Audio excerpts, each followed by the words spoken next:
चलो बताओ, और किस मामले में समानता होनी चाहिए? एक तो नौकरी बताया, एक विधि बताया, और बताओ और किस मामले में समानता होनी चाहिए? नहीं तो ये ट्राई करो, चलो बताओ, सोचो। शिक्षा। शिक्षा के मामले में समानता होनी चाहिए, सही बात है। और लोक नियोजन में अवसर समानता। लोक नियोजन। अरे और इतनी बड़ी बड़ी बात है, मूल अधिकार। वेरी गुड, यही सुनना चाह रहा था। मूल अधिकारों के मामले में समानता होनी चाहिए, समता होनी चाहिए? समानता होनी चाहिए ना।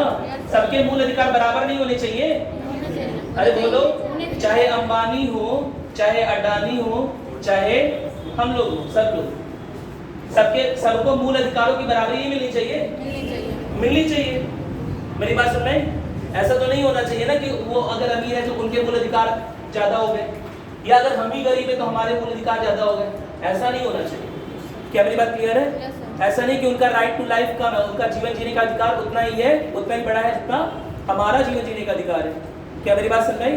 तो अधिकारों के मामले में बहुत अच्छा, मूल अधिकारों के मामले में सब में समानता ही होनी चाहिए। क्या मेरी बात क्लियर है? समता यानी कि क्या होती है? चलो समता किस मामले में होनी चाहिए, अब इस बारे में बात करेंगे। कौन बताएगा समझदार बच्चा? अंशिका जी। अंशिका किसका नाम है? अच्छा हाँ बताओ बताओ। हाँ ठीक है, रिजर्वेशन, आरक्षण क्या है? एक तरह की समता है ना? जो लोग आगे नहीं निकल पा रहे हैं उन्हें राज्य के द्वारा समर्थन मिल रहा है, उन्हें राज्य के द्वारा सपोर्ट मिल रहा है, सहयोग मिल रहा है। क्या मेरी बात क्लियर है? नौकरी में ये भी समता का हो गया। और बताओ, और सोचो, बहुत सारी चीजें समता वाली यार। अभी तो गवर्नमेंट बहुत सारी योजनाएं चला रही है समता वाली। कोई योजना बता दो चलो जिससे देश में समता आ रही है। हाँ क्या नाम है आपका? हाँ बताओ भाई, कल जी बताओ।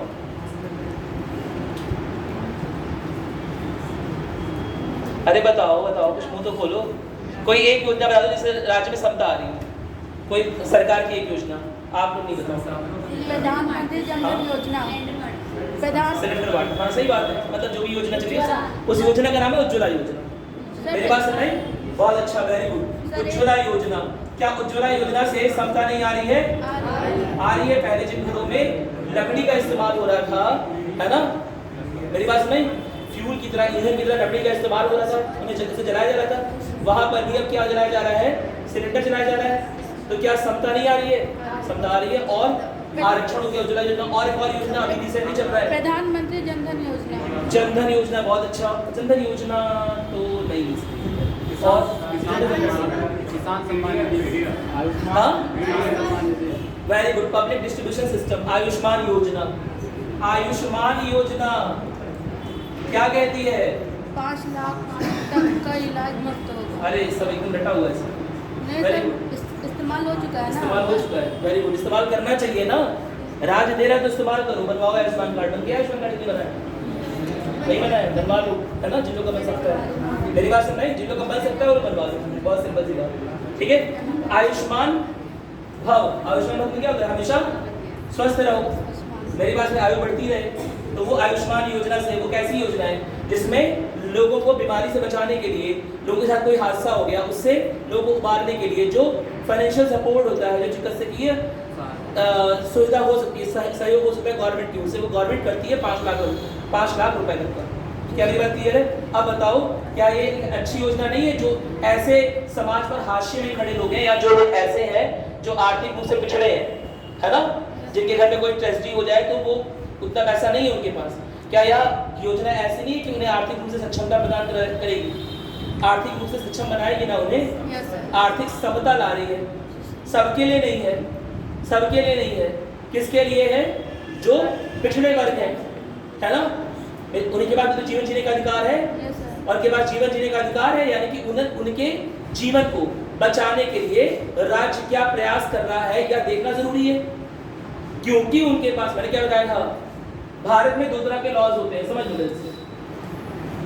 भारत के संविधान में 2 तरह के कानून बनते हैं। एक विधिक, पता चुका शायद इसमें क्लास में, विधिक कानून, स्टैट्यूटरी लॉ हिंदी में बोलते हैं, और दूसरा होता है संवैधानिक, वैधानिक बोल सकते हैं वैधानिक। एक होता है संवैधानिक, जो कुछ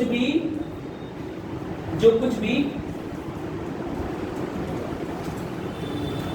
पार्लियामेंट से बन रहा है, जितने भी कानून, जितने भी बिल पार्लियामेंट से पास हो रहे हैं, वो दो तरह के भाग में बांटे जा सकते हैं। एक होता है वैधानिक या विधिक, दूसरा है संवैधानिक। जो संविधान के आधार पे बन रहा है, जो संविधान के आधार पर बन रहा है, यानी कि संविधान में या तो राज्य के नीति निर्देशक तत्वों में लिखा हुआ है या फिर फंडामेंटल राइट से कहीं भी संविधान में दिया हुआ है, जहां पर संविधान एक प्रकार का निर्देश दे रहा है आने वाली सरकार को, आने वाले शासन को, बैठने वाली संसद को कि इस तरह का कानून बनाना है आपको। क्या मेरी बात क्लियर है? या संविधान में कहीं भी वर्णित है। फॉर एग्जाम्पल, बहुत सिंपल एग्जाम्पल, पहले एक राज्य के नीति निर्देशक तत्व में एक इंस्ट्रक्शन दिया गया था कि 6 से 14 वर्ष के आयु के बच्चों को फ्री ऑफ कॉस्ट एजुकेशन मिलनी चाहिए। मेरी बात सुनो, उनके पास शिक्षा का अधिकार होना चाहिए, उनके पास उन्हें शिक्षा मिलनी चाहिए। राज्य यह व्यवस्था करे, राज्य की जिम्मेदारी है कि 6 से 14 वर्ष तक का कोई भी बच्चा अनपढ़ ना रह जाए। मेरी बात सुन भाई, कोई दिक्कत तो नहीं है ना? अब राज्य ने व्यवस्था कैसे की? सबसे पहले क्या किया? इसे अधिकार मिल गया है। सबसे पहले तो क्या किया? आर्टिकल 21A बना दिया, यह समझकर कि अनुच्छेद 21 अगर जीवन जीने का अधिकार है तो वह जीवन अच्छे से बिताया जाए। ऐसा जीवन नहीं कि एकदम मरे की तरह जी रहे हैं।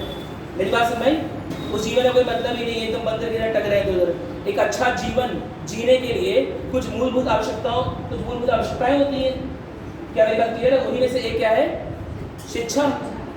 नहीं समझे बात? समझ गए ना? तो इसीलिए क्या किया गया?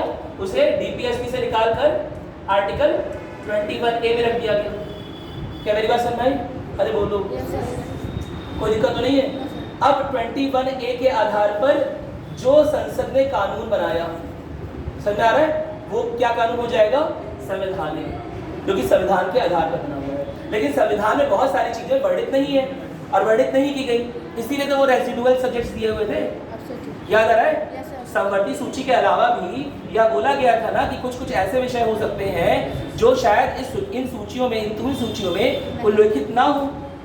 बताया गया था ना कि हो सकता है union list, state list, concurrent list, इनके अलावा भी कुछ विषय बच गए। 7वीं अनुसूची में हो सकता है सारे विषय ना दिए गए। 7वीं अनुसूची में हो सकता है सारे विषय ना दिए हो। क्या मेरी बात क्लियर है? इसके लिए ये भी बोला था कि ऐसे अगर कोई विषय आते हैं भविष्य में तो उन पर कानून कौन बनाएगा? केंद्र बनाएगी, संसद बनाएगी। यही तो बोला गया था, राज्य नहीं बनाएगा। कोई दिक्कत तो नहीं है ना? अब इसका मतलब यह विषय वर्णित नहीं है। अगर यह विषय वर्णित नहीं है तो इन पर बनाए गए कानून क्या संविधान में पाए जाएंगे? क्या उसका कुछ आधार संविधान में मिलेगा? नहीं मिलेगा। तो उस पे जो लॉ बने, उस पे जो कानून बने, या उस पे अगर कोई इकाई बन रही है, कोई बॉडी बन रही है, तो वह विधिक कानून है। फॉर एग्जाम्पल बहुत सारी ऐसी चीजें, फॉर एग्जाम्पल IT एक्ट तुमने सुना होगा, इंफॉर्मेशन टेक्नोलॉजी एक्ट 2000 में आया है ना? किस तरह का कानून है? विधिक कानून है। क्या संविधान में अलग से इसके बारे में कुछ लिखा हुआ है? अरे संविधान लिखने वालों को पता ही नहीं इंफॉर्मेशन टेक्नोलॉजी होती क्या है, या आज की दुनिया की खोज है। मेरी बात सुन रही? अरे बोलो, समझ में आ रहा है? यह इंफॉर्मेशन टेक्नोलॉजी जो एक्ट है, ये आज की दुनिया की खोज है।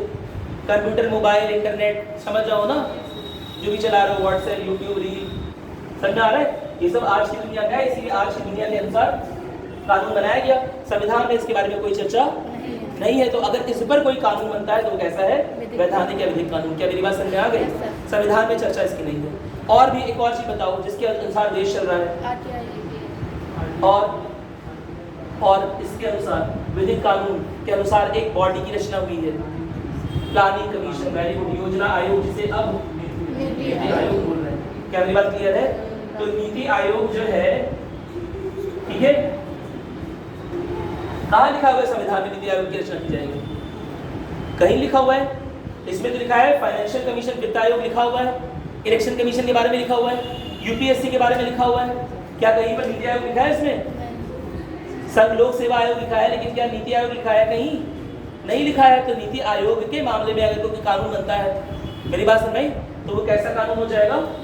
विधिक या वैधानिक। क्या मेरी बात समझ? स्टैट्यूटरी बोलते हैं इंग्लिश में, स्टैट्यूटरी लॉ। और पता है ये कहां पर संभव है? बताओ मुझे सोच समझकर। क्या यह उन्हीं देशों में संभव है इस तरह का अंतर जहां पर रिटन कॉन्स्टिट्यूशन है या अनरिटन कॉन्स्टिट्यूशन है? सोच समझ के बताओ। इस तरह के दो तरह के कानून बनाना, दो तरह के कानून बन सके ऐसी व्यवस्था है ना, उसी देश में चल सकती है जिसमें रिटन या अनरिटन, रिटन। क्यों लिखित संविधान? क्योंकि लिखित संविधान में चीजें लिख दी गई, वो संविधान की हो गई, उन पे कानून बने वो संवैधानिक, और उनके अलावा कोई कानून बन रहा है तो वो असंवैधानिक नहीं बोलोगे, क्या बोलोगे? वैधानिक। क्या मेरी बात क्लियर है? कोई दिक्कत तो नहीं है ना? मेरी बात समझ आ गई? इसके अलावा अनरिटन में क्या होता है? अनरिटन में, अलिखित में जो पार्लियामेंट ने बोल दिया वही कानून बन गया, जो पार्लियामेंट ने बोला वही कानून बन गया, वही संविधान बन गया, जो पार्लियामेंट ने बोला वही संविधान बन गया। तो फिर तुम कैसे निश्चित करोगे कि कौन सा संवैधानिक लॉ है, कौन सा नहीं समझ पाएगा? पार्लियामेंट के द्वारा हर एक चीज जो बोली गई वह संविधान का निर्माण कर रही है। कोई एक निश्चित डेट नहीं है संविधान के बनने की। जो भी लॉ पार्लियामेंट पास करता जा रहा है उससे नए संविधान का निर्माण होता जा रहा है। क्या मेरी बात क्लियर है? पार्लियामेंट ने जैसे ही लॉ पास किया वो अपने आप क्या हो गया? संवैधान। मेरी बात सुन नहीं, पार्लियामेंट को बोलना नहीं पड़ा। क्या मेरी बात क्लियर है? अरे बोलो। ठीक है, रिवाइज कर रहे हो सब टाइम, सब भूल जाएगा सब, ये करवाया हुआ है क्लास में, ठीक है? हाँ, सब रिवाइज करो वरना भूल जाएगा, सब उड़ जाएगा। बताया हुआ था क्लास में, फिर पलटते रहोगे। रश्मिकांत नहीं दिया हुआ है, समझ आया? समझ आ रहा है कि नहीं आ रहा? इसलिए पढ़ो जो लिखवाया हुआ है, वरना सब मिस हो जाएगा और फिर परेशान होंगे, फिर लक्ष्मीकांत पढ़ते रहोगे, सब पढ़ते रहोगे, वो सब बेसिक सब गायब हो जाएगा। याद रखना, बहुत सारी चीज बताई है मैंने। लिखित संविधान ही वो संविधान है जहाँ दो तरह के कानून बन सकते हैं। अपने देश में दो तरह के कानून बन सकते हैं। ब्रिटेन में बन पाएंगे क्या? नहीं। ब्रिटेन में किस तरह कानून बनेगा? वैधानिक या संवैधानिक? सारे कानून कैसे होंगे ब्रिटेन में? संवैधानिक। क्यों? क्योंकि ब्रिटेन का कॉन्स्टिट्यूशन कैसा है? अनलिखित, अनरिटन। मेरी बात में जो भी पार्लियामेंट ने बोल दिया वह अपने आप ऑटोमेटिकली संविधान का हिस्सा बनता ही गया। अलग से बोलना नहीं पड़ा कि संविधान की इस धारा में ये संशोधन करना पड़ रहा है। मेरी बात समझ नहीं? समझे बात? समझ गया ना? लिखित संविधान और याद दिलाओ। चलो इसी बात हो जाए थोड़ी सी 5 मिनट। लिखित संविधान ज्यादा कठोर होता है, नम्य होता है? लिखित संविधान कठोर होता है, नम्य होता है? कठोर होता है। अलिखित संविधान लचीला, नम्य, है ना? बड़े आराम से चेंज होने वाला, है ना? संसद बड़े आराम से ऐसे संविधान को, अलिखित संविधान को बदल सकती है, चाहे तो पूरा का पूरा संविधान ही बदल दे। क्या मेरी बात क्लियर है? और बताओ, जुडिशरी यानी कि न्यायपालिका कौन से देश में मजबूत होती है? लिखित संविधान वाले या अलिखित संविधान वाले? लिखित या अलिखित? सोच लो एक बार, सोच ले, टाइम ले लो। लिखित पक्का? Very good. न्यायपालिका किस संविधान में, किस तंत्र में मजबूत होती है? लिखित, क्योंकि लिखित में शक्तियां लिखित हैं, पार्लियामेंट उन्हें ऐसे ही बदल नहीं सकता। मेरी बात नहीं? अलिखित में जो नए कानून लिखे जा रहे हैं वो संविधान का हिस्सा बनते जा रहे हैं। तो नए कानूनों को लेकर क्या आप न्यायपालिका के दर पर जा सकते हैं? क्या न्यायपालिका का दरबार कटा सकते हैं या असंवैधानिक है? आप बोलने जाओगे न्यायपालिका से कि यह असंवैधानिक है, न्यायपालिका बोलेगी लिखा किसने? बोलोगे संसद ने। तो न्यायपालिका बोलेगी अरे असंवैधानिक कैसे हो गया? संसद ही तो रोज नए संविधान लिख रही है। अलिखित संविधान में सारा का सारा जो भी कानून है वो रोज लिखा जा रहा है। रोज क्या मतलब, समझ जाओ ना? जैसे से नई संसद आ रही है ऐसे नया कानून लिख रही है, और जो नए कानून आ रहे हैं वो अपने आप संविधान का भाग बनते जा रहे हैं। तो ऐसे में न्यायपालिका क्या उतनी सशक्त रह जाएगी कि पार्लियामेंट को, संसद को मना कर पाए या संसद को कंट्रोल में रख पाए? नहीं। यहाँ पर क्या है? यानी कि लिखित संविधान वाले देशों में क्या है? क्या अगर संसद में कोई कानून पारित हुआ, समझ रहे हो ना, और वो संविधान के साथ संशोधन कर रहा है, संवैधानिक संशोधन कर रहा है, जिसकी वजह से मूल ढांचा कुछ इधर उधर हो रहा है ना? जिसकी वजह से धर्मनिरपेक्षता खतरे में पड़ रही है, जिसकी वजह से समाजवाद खतरे में पड़ रहा है, जिसकी वजह से लोकतंत्र खतरे में पड़ रहा है, तो क्या वह कानून न्यायपालिका द्वारा पास होने दिया जाएगा? नहीं होने दिया जाएगा। न्यायपालिका क्या बोलेगी? असंवैधानिक है ये। मेरी बात सुन नहीं? यह मूल ढांचे के खिलाफ है, असंवैधानिक है, यह बिल पास नहीं होना चाहिए। क्या मेरी बात क्लियर है? क्या अलिखित संविधान वाले देशों में यह संभव है? नहीं, क्यों? क्योंकि जो लिख दिया वही नया संविधान बन गया, तो असंवैधानिक क्या रह गया? जो लिख दिया संसद ने वही नया संविधान बन गया, तो असंवैधानिक क्या रह गया? अरे बोलो, नहीं समझ में आया? रिवाइज करो, सब उड़ जाएगा, बहुत जल्दी उड़ता है। मेरी बात सुन नहीं? रिवाइज करो, समझ में आया? और बताओ, अभी तो कुछ शुरू नहीं है, कैसे मजाक कर रहे हैं? और बताओ, है ना? बताओ क्या पढ़ाया आज, क्या स्टार्ट करें? वो सब खत्म हो गया, हमने लास्ट में क्या लिखा था बताओ? तर्क क्लियर हो गया तुम लोगों को? समाजवाद के पक्ष, देखो पक्ष में तो एक तर्क है ना, बड़ा अच्छा तर्क है। क्या तर्क है? हटाने से नकारात्मक संदेश।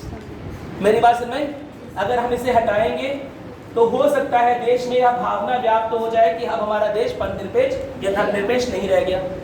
मेरी बात सुन में, इसके कुछ नकारात्मक प्रभाव देश की एकता अखंडता पर पड़ सकते हैं।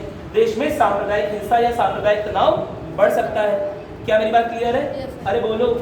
और इसी वजह से पंथनिरपेक्ष से सब नहीं हटा रहे। समाजवाद शब्द क्यों नहीं हटा रहे? इसका भी वही है ना, अगर समाजवाद शब्द पूरी तरह से हटा देते हैं, मेरी बात सुन रही है भाई? इतना लेट करके क्यों आ रहे हो? आज मैं बैठ, अगर समाजवाद शब्द हटा दे रहे, इसका क्या मतलब हुआ? अगेन मतलब ये तर्क तो हमेशा दे सकते हो, है ना? समाजवाद शब्द हटाने का मतलब, अगर प्रस्तावना से हटाने का मतलब यह नहीं होता कि कुछ हट गया। वह चीज संविधान में वैसे की वैसी ही बनी हुई है, अनुच्छेदों में है वह चीज, लेकिन लोगों के अंदर एक भावना आ सकती है कि अब हमारा देश समाजवाद नहीं रहेगा। मेरी बात सुन रही? हमारा देश समाजवादी व्यवस्था में यकीन नहीं रख रहा है। शायद जो समाज के हाशिए पे खड़े लोग हैं, जो आर्थिक रूप से पिछड़े लोग हैं या सामाजिक रूप से पिछड़े लोग हैं, अब शायद उनके लिए सरकार वैसा काम नहीं करेगी। एक नकारात्मक संदेश जा सकता है, मैं यह नहीं कह रहा हूँ जाएगा ही, लेकिन एक जा सकता है। क्या फिर हटाया क्यों? वहां तो पड़ा हुआ था, कोई नुकसान नहीं कर रहा था, तो हटाया क्यों? नहीं समझे बात? अरे समझ में आ रहा है? या तो लिखे ना होते, समझाया था ना कहानी रसगुल्ला वाली? नहीं समझे बात? एक बार क्या हुआ कि मैं एक ऐसे टीचर से मुझे एक फूल मिला, फूल नहीं गुलदस्ता ऐसे टाइप का गुलदस्ता लेकर मैं, है ना, पूरा टहल रहा था स्कूल में। मेरी बात सुन नहीं? तब तक मैंने देखा मेरे जूते का फीता खुला हुआ है, तो मैंने एक टीचर थी, मैंने उन्हें दे दिया फूल। समझ में आ रहा है मेरी बात? नहीं समझे बात? मैंने फूल दे दिया, ठीक है? वो बहुत खुश हुई, बहुत खुश। मुझे समझ नहीं आया क्यों खुश है। फिर मैं जूते का फीता बांध के उठा, मैंने कहा लाओ वापस करो। समझा? अब उन्हें कौन से लेवल पे उनकी खुशी? ए पर, बी पर या सी पर? सी पर। समझा? या तो ना ही दिया होता, समझा? या तो ना ही दिया होता, या देने के बाद ले लिया, है ना? क्या मेरी बात समझे कि नहीं है? ठीक है? तो इसी वजह से समाजवाद या तो लिखा नहीं होता, पंथनिरपेक्ष ना लिखा तो कोई बात नहीं, तब भी हमारा देश उतना ही पंथनिरपेक्ष, उतना ही समाजवादी होता। मेरी बात सुन नहीं समझे बात? लेकिन अब लिखने के बाद भैया मिटा दोगे तो फूल देकर, समझ लो ना, लेने वाली बात हो जाएगी, तब लोग नाराज जाएंगे। अब तब तक मेरा उनसे कोई बैर नहीं था, लेकिन जब से मैंने उनसे फूल वापस ले लिया, भाई ऐसे लगता है कि अभी काटो तो खून नहीं है सब किताब। मेरी बात सुन कि नहीं है? तो मजाक के से बता दो, लेकिन समझ जाओ, अगर समाजवादी और एक बार आपने कोई चीज दे दी, है ना, एक बार आपने गवर्नमेंट की ओर से कोई चीज बोल दी या कर दी या दे दी, तो ऐसे में अगर आप उसे वापस लोगे तो ऑफ कोर्स लोग नाराज हो जाएंगे, है ना? अरे बोलो, मेरी समझ आ रही मेरी बात कि नहीं आ रही? आ रहा है तो बोलो, एकदम क्लियर है? इस वजह से केवल और केवल इस वजह से पंथनिरपेक्ष और समाजवाद शब्द हटाए नहीं जा सकते, केवल और केवल इस वजह से, ना कि इस वजह से कि इन्हें हटाए जाने की, इन्हें प्रस्तावना से हटाए जाने की वजह से किसी भी तरह से मूल ढांचा प्रभावित होगा, है ना? किसी भी तरह से नहीं होगा। समझ गया ना मेरी बात जो मैं बोल रहा हूँ? ठीक है? किसी भी तरह से मूल ढांचा प्रभावित नहीं होगा। हटाया क्यों नहीं जा सकता? इस वजह से समझा? लोगों में नकारात्मक संदेश चला जाएगा, लोगों में नकारात्मक संदेश चला जाएगा कि अब शायद हमारा देश समाजवादी नहीं रहेगा, अब शायद हमारा देश धर्मनिरपेक्ष नहीं रहेगा। क्या मेरी बात क्लियर है? एक तीसरा शब्द ऐड किया गया था, कौन सा वाला? अखंडता। अखंडता। अब बताओ, क्या इसे हटाने, इसके पक्ष में कोई बात होगी? नहीं होगी। ऐसा शब्द से किसी को क्या नुकसान होगा? मेरी बात सुने, कोई भी नहीं चाहेगा, चाहे वो कैसी भी पार्टी की, देश क्या हो? खंडित हो, देश बटे, देश टूटे, है ना? अपने सौभाग्य से, है ना, भारत कह सकते हो, चाहे जैसी भी पार्टी रही हो, चाहे अच्छी रही चाहे बुरी रही हो, है ना, चाहे आर्थिक विकास एकदम जीरो हो गया हो, चाहे अच्छा रहा हो, चाहे बहुत करप्शन हुआ हो, चाहे नहीं हुआ हो, है ना, चाहे संप्रदायवाद बढ़ाई हो, चाहे कुछ भी किया हो, लेकिन इस मामले में सारी पार्टी के क्या कि देश कैसा होना चाहिए? नहीं समझे बात? जितना अखंड देश उतना ज्यादा टैक्स, जितना ज्यादा टैक्स उतनी मोटी कमाई, उतना मोटा कमीशन। मेरी बात में सारे के सारे नेता इस बात में एक है, और अच्छा ही हमारे लिए तो अच्छा ही है, वैसे भी नकारात्मक रूप से समझा रहा हूं, लेकिन सही बात है कि अच्छा ही है ना, समझ में आ रहा है? तो अखंडता को लेकर कोई किसी ने बवाल नहीं, किसी ने नहीं बोला कि अरे एकता वर्ड थी, पहले से एकता वर्ड था यहाँ पर, ठीक है, तो अखंडता क्यों जोड़ दिया, क्या जरूरत थी? मेरी बात सुनाई, किसी ने इसको बवाल नहीं किया। तर्क वितर्क जो चले, पक्ष विपक्ष चले, वो किस पर? समाजवाद पर। और संजय आगे एकदम, समाजवाद की उद्घोषणा के बाद हमारा संबंध अंतरराष्ट्रीय रूप से थोड़ा सा खराब हो गया, किससे? अमेरिका से। अमेरिका, उसके पहले हम अपने आप को प्राउडली कहते थे कि हम एक ऐसे कंट्री है गुटनिरपेक्ष, सुना है? नॉन अलाइनमेंट मूवमेंट, गुटनिरपेक्ष आंदोलन चलाने वाले देश है हम, ना ही सोवियत रूस के पक्ष में है, ना ही अमेरिका के पक्ष में। मेरी बात समझ? हम पहले से बोलते रहे, हमेशा से, भले ही हमने कुछ चीजें समाजवादी एडॉप्ट की, लेकिन हमेशा से हमारा जोर मिश्रित अर्थव्यवस्था में था। लेकिन जब ये हमने डिक्लेयर कर दिया, हमने अलग से लिख दिया, इसे लिखने की एक और कहानी, एक बात ये भी है कि कहीं ना कहीं इंदिरा गांधी के समय पर जो यूएस के जो प्रेसिडेंट थे, उनके एटीट्यूड, उनके व्यवहार को देखते हुए इंदिरा गांधी ने निर्णय किया था कि अगर हमें क्लोज होना भी है तो हम रूस के होंगे क्लोज, हम इनके क्लोज नहीं होंगे। क्या मेरी बात क्लियर है? नहीं समझे बात? और वो 1971 में वो ड्रामा याद आ रहा है? 1971 में जब बांग्लादेश के साथ हमारा, है ना, हमने बांग्लादेश को आज़ाद कराया था, पाकिस्तान के साथ हमारा युद्ध हुआ था, है ना, तब भी अमेरिका जो है वो पाकिस्तान के पक्ष में आकर खड़ा हो गया था और हम पर एक हमला, मतलब एक जवाबी कार्रवाई करवाने की सोच रहा था। वो तो रूस के हेल्प की वजह से या उनके नेवल फ्लीट, उनकी नौसेना आने के पहले ही हम वह युद्ध जीत गए थे, वरना अमेरिका से हमें युद्ध लड़ना पड़ता, भले ही रूस हमारी सहायता कर रहा हो। क्या मेरी बात क्लियर है? नहीं समझे बात? इसी वजह से यह दिखाने के लिए ना ही हम तुम्हारे गुट में है, ना हम तुम्हारे गुट में है ना, समझ? कोल्ड वॉर पढ़ा है थोड़ा बहुत कि नहीं पढ़ा है? अभी पढ़ लिया? नहीं पढ़े तो पढ़ लेगा, शीत युद्ध, है ना। ऐसा नहीं हो सकता कि कोई देश बाहर क्या चल रहा है उससे एकदम अनजान रहे। देश के भीतर जितनी भी नीतियां लिखी जा रही हैं, देश की जो भी पॉलिसी अडॉप्ट हो रही है, उसमें बाहर के भी देशों का, बाहर के एटमॉस्फेयर का बहुत बड़ा योगदान होता है। नहीं समझे बात? अगले दिन पेपर है, कल के डेट में पेपर है, और तुम्हारी खोपड़ी पे आके डीजे वाला बजा रहा है। मेरी बात सुन नहीं? रात भर तुम्हारे सामने कोई प्रोग्राम हो रहा है, रात भर प्रोग्राम हो रहा है, अगले दिन पेपर है, पेपर कैसे चला जाएगा? समझ गए मेरी बात? तो ऐसा नहीं हो सकता, ऐसा हो ही नहीं सकता कि बाहर की दुनिया में कुछ और चल रहा हो तो आप उससे प्रभावित ना हो। शीत युद्ध के चलते हमने डिसाइड किया था कि हम अलग अलग पक्षों में नहीं झुकेंगे, मतलब हम अपने राष्ट्र हित के अनुसार काम करेंगे। अगर हमें लगता है कि किसी समझौते से हमें अमेरिका से फायदा हो सकता है तो हम उसकी ओर झुकेंगे, अगर हमें लग रहा है कि समझौते से हमें रूस से फायदा हो सकता है तो हम उसकी तरफ झुकेंगे। मेरी बात समझ? लेकिन आगे चलकर क्या हुआ, हमने देखा, कई बार देखा कि अमेरिका जो है वो पाकिस्तान को मतलब लगातार जो है ना, सपोर्ट करता जा रहा है। तो ऐसे में हमारा एक सहयोगी होना रूस के रूप में जरूरी है। क्या मेरी बात क्लियर है? कोई दिक्कत तो नहीं है ना? और यह दर्शाने के लिए कि रूस से हमारी क्या है, क्लोजनेस है, हमारी नजदीकी बढ़ गई है ना। इंदिरा गांधी ने इस टर्म को ऐसा बोलते हैं, इंदिरा गांधी ने सोच समझकर, है ना, आंतरिक भी चीजों को सोचकर और बाह्य चीजों को सोचकर। क्या मेरी बात क्लियर है? समाजवादी व्यवस्था पहले से ही कांग्रेस का लक्ष्य था 1955 के बाद। 1955 में जब देश आजाद हो गया तो पहले ही आजाद हो गया था, लेकिन उसके बाद यह हुआ कि अब कांग्रेस का ऑब्जेक्टिव क्या होगा। अब नई जो कांग्रेस है, जो पॉलिटिक्स कर रही है, 1955 में ये देखा गया कि कांग्रेस का अब ऑब्जेक्टिव यानी कि क्या मुख्य उद्देश्य होना चाहिए। तो उन्होंने मुख्य उद्देश्य के रूप में 1955 में अडॉप्ट किया हुआ था कि देश में समाजवादी व्यवस्था आए। क्या मेरी बात क्लियर है? पहले से ही उनका मुख्य उद्देश्य था, लेकिन एक राष्ट्र के रूप में हमने कभी दर्शाया नहीं था कि हम किसी एक पलड़े में झुक रहे हैं। क्या मेरी बात क्लियर है?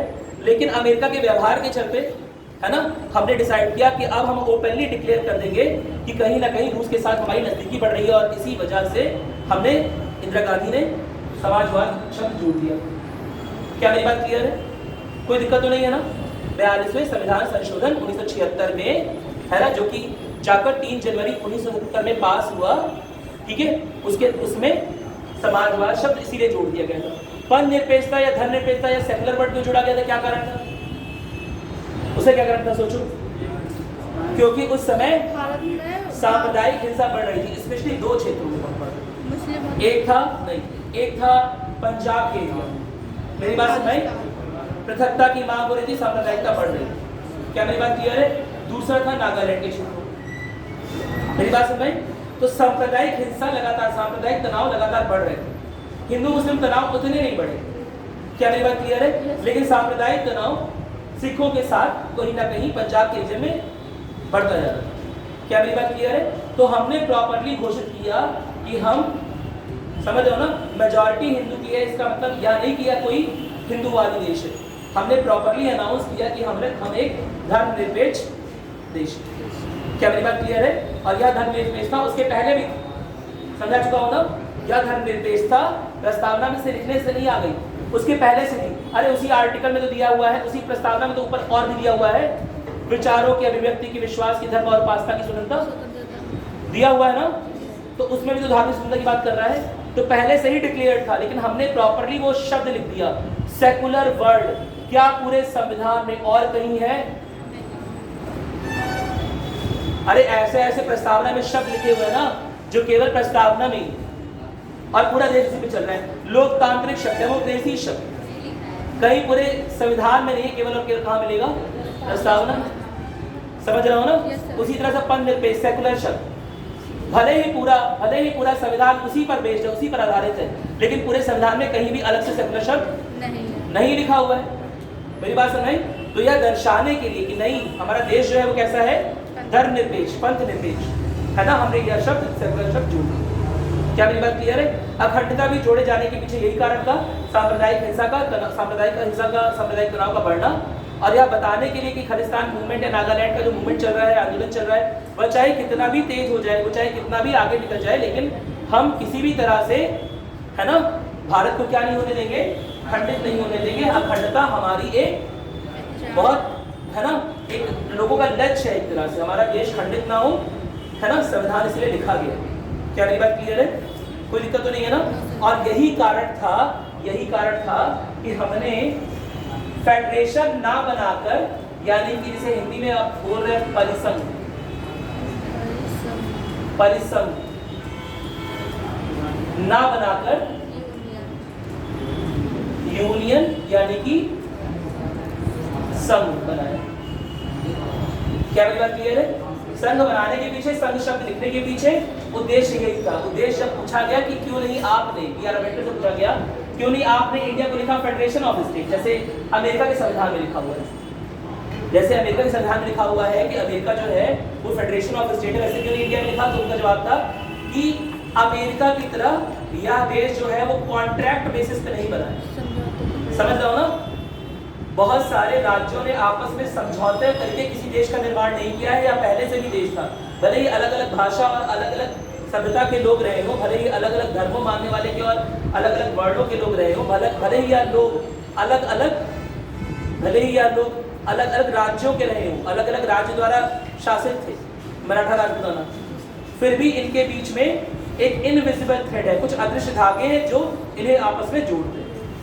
क्या मेरी बात क्लियर है? फिर भी कुछ ना कुछ सिमिलैरिटी, कुछ ना कुछ कॉमननेस इनके बीच में मिलती। नहीं समझे बात? इतना सब अलग अलग होने के बावजूद भी कुछ एलिमेंट्स हैं, कुछ तत्व हैं सिमिलैरिटी के, यानी कि कॉमननेस। समझ में आ गई मेरी बात? जिसकी वजह से हमारा देश, हम मानते पहले से ही क्या था? एक। कोई दिक्कत तो नहीं है ना? क्या मेरी बात समझ में आ गई? यही आज मैं स्टार्ट करते, पार्ट में स्टार्ट करो तो भागे, और तो कुछ लिखा नहीं है। लास्ट में क्या लिखा था? एक बातों की बात पेपर में तुमने लिखा नहीं, तुमने लिखाया हुआ है यहाँ पर भाई, लिखाया था तुम लोग को, जाते तो बोला सब खत्म हो गया। कुछ बाकी तो बताओ, कहीं पर कुछ बाकी नहीं गया तो बताओ, एक बार देखिए। एक बार देख लो, समय ले लो, है ना। पढ़ाने क्या वजह समझ नहीं आएगा तुम्हें, बताओ। एक बार देख लो, कुछ छोटा उटा तो नहीं है, कुछ 25 सबका क्लियर है। एक बार देख लो भैया, देख लो एक बार, कॉपी देख लो। राज्यसभा में जो नामित सदस्य होते हैं, किसके सदस्य होते हैं? नॉमिनेट हाँ, ऐसे ही हो जाते हैं। नहीं, हाँ, नहीं होती। अभी हम सब बात करेंगे, राज्यसभा खोल के एक एक राज्य की बात करेंगे, परेशान मत हो। लेकिन वो टॉपिक तो आने दो, मेरी बात सुन भाई। वो टॉपिक आगे सब बात करेंगे पूरा एकदम। टॉपिक हो चुके हैं। वो टॉपिक अभी कहाँ आया, राज्यसभा कहाँ आया? अरे वो सब नहीं आया, वो तो बस हल्का सा बस, है ना। अभी मैंने बस तुमसे पूछा व्हाट इज योर नेम। अभी ये नहीं बताया कि ये यहाँ क्यों लगा है, योर का ये मतलब होता है, इसके आगे क्वेश्चन मार्क क्यों लगा है, बस व्हाट इज योर नेम पूछे। अभी एकदम इंट्रोडक्शन हुआ है तुम्हारा 1 महीने में संविधान से, समझा। अभी भी मुझे लग रहा है कि कुछ बाकी है बताने के, ठीक है। अभी मुझे लग रहा है शायद अभी कुछ अभी बाकी है, ऐसा अंदर से आवाज़ आ रही है, लेकिन ठीक है, वो आगे अगर कुछ छूटा होगा तो देख लेंगे। अभी तुम्हारा संविधान से जस्ट परिचय हुआ है अभी, है ना। अभी बस जान पहचान हुई संविधान से, कौन है क्या है। अभी कुछ नहीं पढ़ा है, अभी ना राज्यसभा हुआ है, ना आपातकाल हुआ है, ना विधायिका संघ का ढांचा, कुछ भी नहीं हुआ है अभी। जो पढ़ाया है वो बहुत हल्का फुल्का, अभी कुछ नहीं हुआ है, सब बेस बाकी है, समझा। नहीं, उसका संविधान रूल के रूप में पास होता है, संविधान कंपाइल्ड नहीं है। मेरी बात सुनाई, एक किताब के रूप में नहीं है, एक जगह कंपाइल्ड नहीं है, एक ही दिन नहीं लिखा गया, एक ही दिन पास नहीं हुआ, इस वजह से इसे लिखित संविधान, ठीक है। देखो मैं दोबारा बोल रहा हूँ, लिखित संविधान मतलब मौखिक संविधान, अलिखित संविधान मतलब मौखिक संविधान नहीं होता है। मेरी बात सुन भाई, वो पुराना जमाना था कि जब लोगों को वेद और पुराण और पूरा रामायण याद होता था, अब ऐसा कुछ नहीं है। अलिखित संविधान मतलब वो सब लिखा हुआ है, लेकिन एक बुक में कंपाइल्ड नहीं, समझ रहे हो ना। नहीं समझे बात, एक एक पेज में कुछ लोग नोट्स बनाते हैं, है ना, और कुछ लोग एक कॉपी बनाते हैं, बस इतना अंतर है। समझ में आ गया? अरे बोलो। ठीक है, बड़े लोग आगे थे। हाँ, अखंडता वाला एक बात लिख ली कि नहीं? एक बात लिख लो, अखंडता वाला लास्ट में लिख लो। देखो लास्ट में क्या लाइन लिखी थी, कुछ किसी को कंफ्यूजन, जो मैं पूछ रहा हूँ दोबारा कई बार कि पक्ष विपक्ष में किसी को कोई भी कंफ्यूजन हो तो पूछ लो, अभी बहुत इंपॉर्टेंट है ये, ठीक है। इसे हल्के में एकदम मत लो, क्योंकि अब जो चीजें पढ़ाऊंगा वो तो बहुत सारी चीजें उसमें से तुम्हें किताबों में है ही, लेकिन ये चीज बहुत इंपॉर्टेंट है जो किताबों में नहीं है, जो तुम्हें नहीं मिलेगी, चाहे तुम कहीं भी खोज लो, चाहे कैसे भी खोज। इसलिए पूछ रहा हूँ, क्या उसमें कोई दिक्कत है तो बताओ, नहीं दिक्कत है तो एक लास्ट लाइन लिखो, इसी लिखो।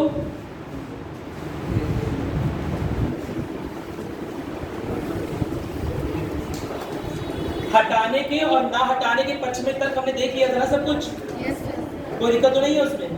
चलो, अगर किसी ने नहीं नोट किया है तो अपने दोस्तों से लेकर उसे नोट कर लो, मैं जाते थे सब कुछ बताया था, ठीक है। अगर कुछ छूट रहा है तो दोबारा पूछ लो, देख लो एक बार, कई बार बोल लो, मुझे लग रहा है बताने को।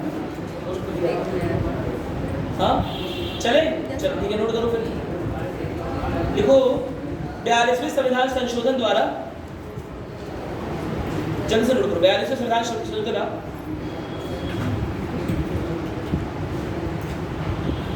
उपरोक्त शब्दों के अलावा, उपरोक्त यानी कि पंथनिरपेक्ष और धर्मनिरपेक्षता, सॉरी पंथनिरपेक्ष और समाजवाद, उपरोक्त शब्दों के अलावा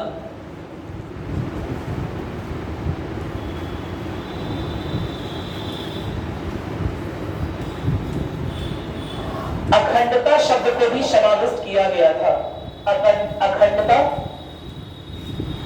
शब्द को भी समाविष्ट किया गया था।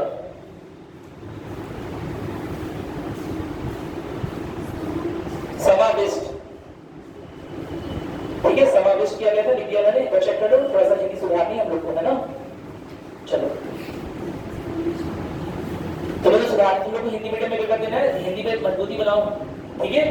चलो, समाविष्ट किया गया था, हाँ, शामिल समाविष्ट, ठीक है। चलो आगे लिखोगे, हाँ जोड़ा गया था, लिख सकते हो, ये सब लिखो।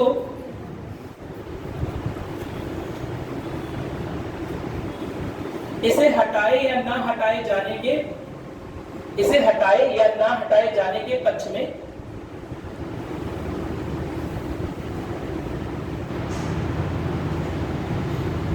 कोई बहस नहीं हुई, कोई बहस या चर्चा नहीं हुई।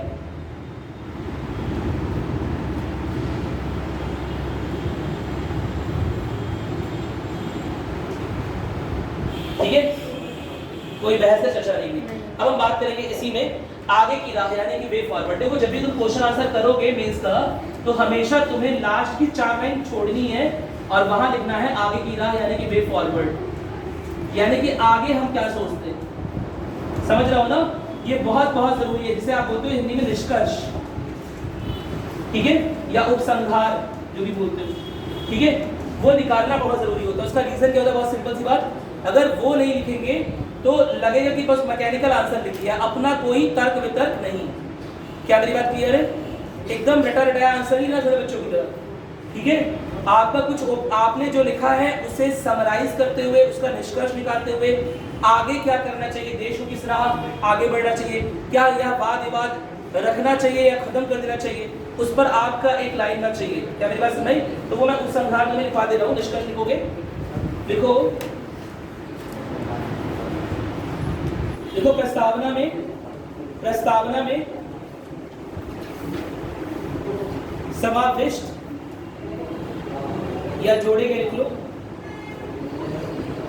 समाविष्ट नए शब्दों पर, समाविष्ट लिख दिया भैया, समाविष्ट नए शब्दों पर बहस करने के बजाय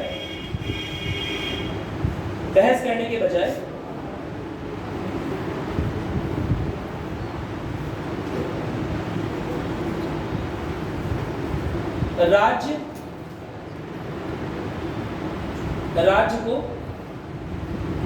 यह प्रयास करना चाहिए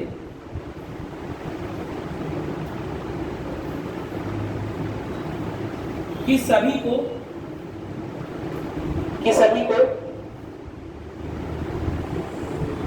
वास्तविक समता की स्थिति प्राप्त हो,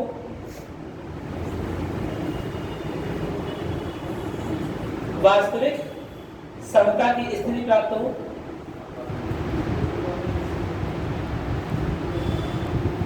समाज के शोषित वर्ग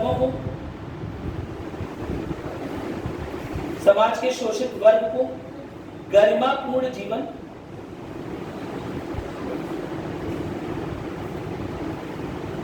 एवं अधिकार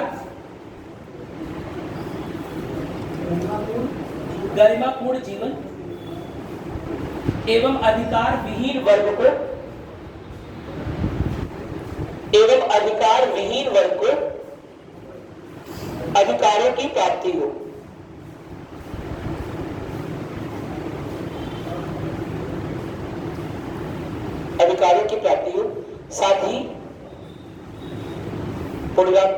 साथ ही प्रोग्राम करके लिखोगे, आगे साथ ही यह कहा जा सकता है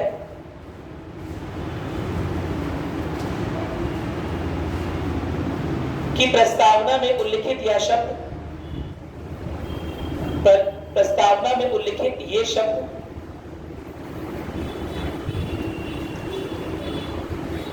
संकीर्ण ना होकर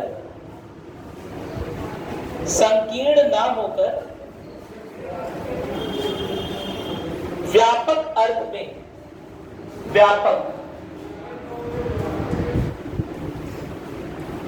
संकीर्ण ना होकर व्यापक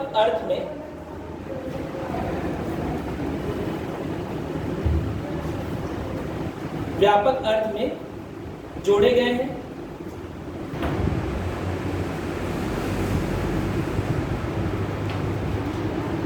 अतः इन पर वाद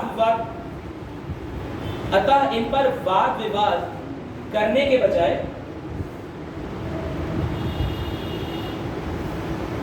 इनकी भावना का सम्मान करना चाहिए।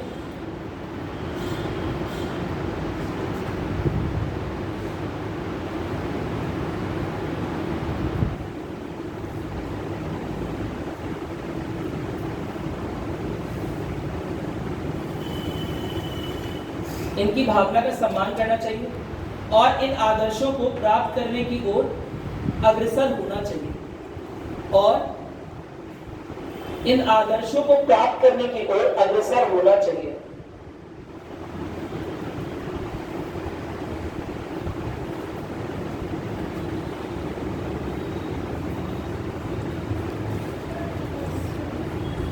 प्राप्त करने की ओर अग्रसर होने की। हाँ। अब प्रस्तावना या उद्देश्य का लिखने का उद्देश्य लिख लो जल्दी से। आखिर क्या क्यों उद्देश्य का लिखी गई? क्योंकि सारी चीजें पहले से ही हमारे संविधान में अनुच्छेदों के रूप में लिखी हुई हैं, तो आखिर क्यों लिखा गया था वो एक लाइन में लिखो। लिखो उद्देशिका का लक्ष्य या प्रस्तावना का लक्ष्य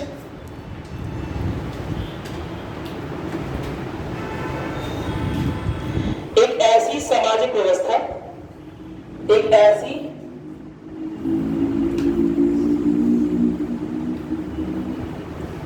सामाजिक व्यवस्था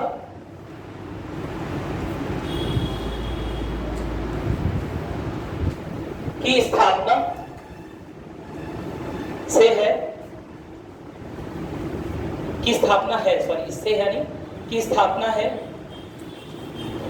जहां जहां जनता के प्रति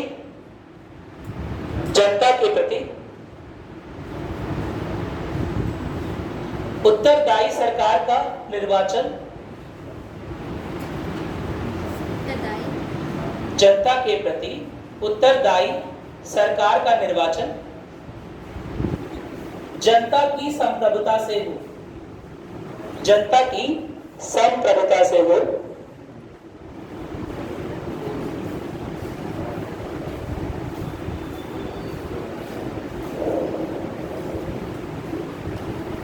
ठीक है? क्या लिखा? जनता की संप्रभुता से हो। आगे लिखोगे फुल स्टॉप के आगे क्या है? देखो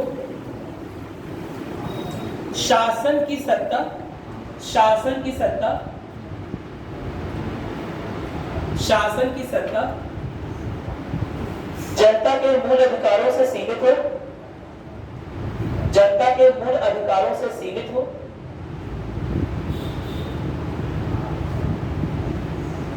और जनता को अपने विकास के लिए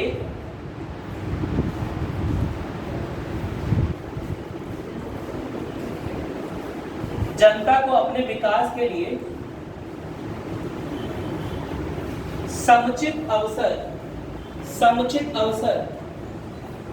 प्राप्त हो,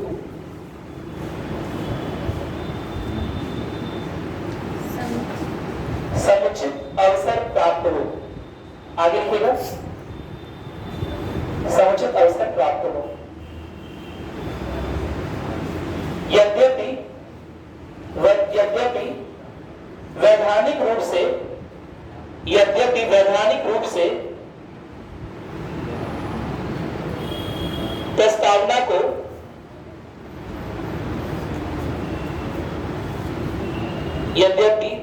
रूप से प्रस्तावना को न्यायालयों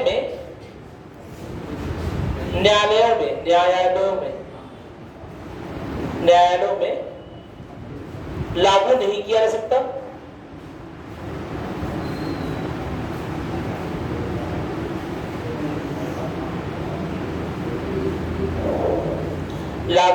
सकता, तथापि फिर भी लिख लो यार, तथापि। अरे भाई हिंदी तो लिखना पड़ेगा थोड़ा सा। सर लिख लिया है। तथापि फिर भी तुम कैसे क्या बोल रहे हो? यह संविधान के विभिन्न प्रावधानों की व्याख्या करने में, यह संविधान के विभिन्न प्रावधानों की व्याख्या करने में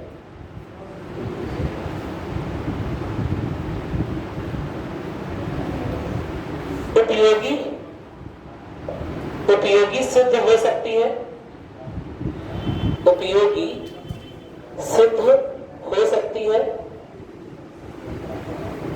तथा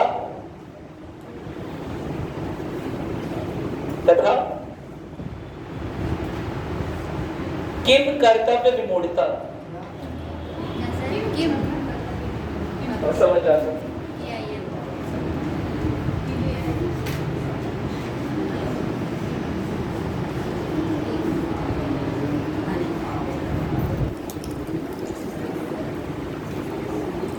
ठीक है। किम कर्तव्य विमूर्त क्या होता है? अपने कर्तव्यों से आज इसे बता दो भाई। अपने कार्य से विमुख। हाँ, अपने कार्य से विमुख। ना अपने कार्य आज जैसे बता देगा उसे अमित सर की ओर से चॉकलेट, जय सर की ओर से चॉकलेट। सर अपने कार्यों से मोना मोरा जाए। क्या होता है? तुम्हें विश्वास नहीं है? मैंने क्लास 7th एनसीईआरटी में कभी आज के 15-20 साल पहले पढ़ा। हाँ है, किस तरह में बोलता है। इसमें एक बकरी और उसकी कहानी भी थी, बकरी और उसकी बाघ की कहानी थी, तो उसमें एक वर्ड था, मुझे आज नहीं याद। ये हिंदी ही है, किम कर्तव्य, ये संस्कृत नहीं है, हिंदी है। तो भाई एकदम व्हाट्सएप वाले जनरेशन हो गया है एकदम से, है ना? व्हाट्सएप पे वाले लिख के पास हो जाओगे। खतरनाक शब्द थोड़े से लिखो, सीखो, है ना? क्या मतलब होता है? क्या करें क्या ना करें की स्थिति। इंग्लिश में बोलते हैं डिलेमा। जब बहुत भयानक कंफ्यूजन हो जाए, है ना? एक और क्या बोलते, एक और कुआं एक दूसरी ओर खाई वाला हिसाब किताब हो, समझ हो ना? उस स्थिति को बोलते हैं किम कर्तव्य विमूढ़ता, यानी कि समझ नहीं पा रहे क्या करें क्या ना करें, डिलेमा, कंफ्यूजन। समझ आ रहा है? नहीं समझ आ रहा? आगे नोट करोगे, क्या करें क्या ना करें की स्थिति होती है, ठीक है? मुझे अपनी हिंदी में अच्छा लग रहा है इस स्थिति में। तुम्हें देखकर मुझे झूठा कॉन्फिडेंस आ रहा है कि मुझे हिंदी आती है, ठीक है? तुम इतना कम पढ़ते हो कि मुझे झूठा कॉन्फिडेंस आ रहा है कि मुझे पढ़ो, थोड़ा पढ़ना स्टार्ट करो, समझ में आया? पढ़ना पड़ेगा, रखना पड़ेगा थोड़ा सा, ठीक है? किम कर्तव्य विमूढ़ता की स्थिति में यह पथ प्रदर्शक के रूप में कार्य करती है। किम कर्तव्य विमूढ़ता की स्थिति में यह पथ प्रदर्शक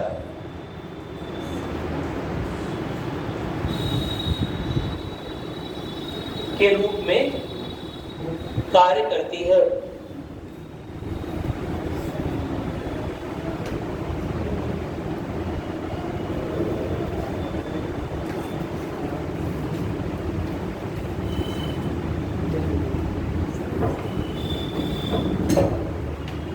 लिखिए, चलो ठीक है। अब इस पार्ट हमारा ओवर हो गया है ना? प्रियाम्बल पूरा मेरे हिसाब से खत्म है। अगर तुम लोगों को कोई प्रश्न पूछे तो पूछ सकते हो, वरना पार्ट 1 की ओर भागी की ओर आगे। पार्ट 1 यानी कि किस बारे में बताओ इनसे? हाँ बताओ। भारत के राज्य एवं क्षेत्र, सही बता, भारत के राज्य एवं क्षेत्र, ठीक है? संविधान है कैसा? ऐसे कुछ किताब टाइप की है, इसमें पहला पेज है ना? पहला पेज में पहला कॉन्स्टिट्यूशन पढ़ोगे, पहला पेज में सामने को प्रियम्बल प्रस्तावना आएगी और उसके बाद अनुच्छेद आ जाएंगे। क्या मेरी बात क्लियर है? या अनुच्छेद जो है कुल मिलाकर कितने भागों में बटे हुए हैं? कितने भागों में बटे हुए हैं? 22, 24, 25, 18, 22। सर वर्तमान में 25 और जब लिखा गया था तब। हाँ वेरी गुड। या शुरुआत में 22 भाग में और अब कितने भागों में है? 25 भागों में। समझा? 1947 1950 और अब 2025, ठीक है? कोई दिक्कत तो नहीं है ना? ये सब बेसिक है, सब याद होना चाहिए। देखो एक छोटा सा लिख लो, संविधान के अनुच्छेदों को कुल मिलाकर 25 भागों में विभक्त किया जा सकता है। 25 भागों में विभक्त, डिवाइड किया जा सकता है।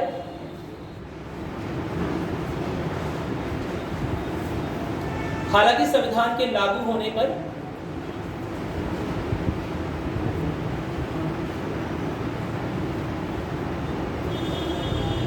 भागों की संख्या महज 22 थी। भागों की संख्या महज 22 थी।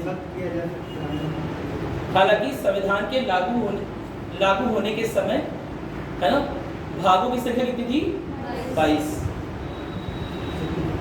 ठीक है? अब हम भाग 1 पर आ रहे हैं। पहला चैप्टर कितने हैं इसमें, कितने अनुच्छेद हैं 1 से 4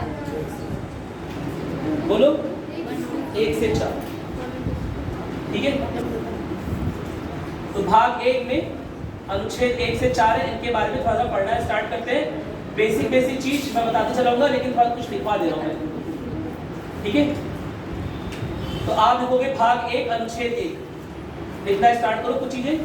अनुच्छेद 1 असल में किस बारे में है? अनुच्छेद 1 राज्य की सीमा, असल में भारत राज्य बोलेंगे इसे, इस बारे में। क्या मेरी बात क्लियर है? जब हम भारत बोल रहे हैं तो असल में किस भौगोलिक स्थिति के ओर इशारा हमारा है? क्या मेरी बात क्लियर है? भारत के क्षेत्र में, भारत की सीमाओं में क्या क्या आता है? क्या मेरी बात क्लियर है? यह सब चीजें किसमें दी हुई है? यह सब चीजें दी नहीं हुई है, यह सब चीजें बोली हुई है भाग 1 में, और उसकी हेल्प करने के लिए अनुसूची 1 लिखी हुई है। मेरी बात समझ में? तो लिखोगे अनुच्छेद 1 है ना? क्या है अनुच्छेद 1 में? पहले एक लाइन लिख लो बस जल्दी से, उसके 2 चीज लिख चलेंगे। अनुच्छेद 1 में लिखोगे संघ का नाम और राज्य क्षेत्र, संघ का नाम और राज्य क्षेत्र, संघ का नाम और राज्य क्षेत्र। अब अनुच्छेद पहले का पहला, पहले का दूसरा, अनुच्छेद 1 का, ठीक है। अनुच्छेद 1 का फर्स्ट क्लॉज में क्या लिखा हुआ है? पहले उपबंध में क्या लिखा हुआ है? फिर सेकंड क्लॉज में, दूसरे उपबंध में क्या लिखा हुआ है? थर्ड क्लॉज में क्या लिखा हुआ है? ठीक है, इसे ऐसे लिखते हैं अनुच्छेद। लिखोगे थोड़ा सा, पहला तो पता ही होगा आप लोगों को, क्या है पहला? भारत राज्य, लिखना स्टार्ट लिखो। भारत अर्थात इंडिया, भारत अर्थात इंडिया राज्यों का संघ, राज्यों का संघ, ठीक। 2 चीजें इसमें दी गई, भारत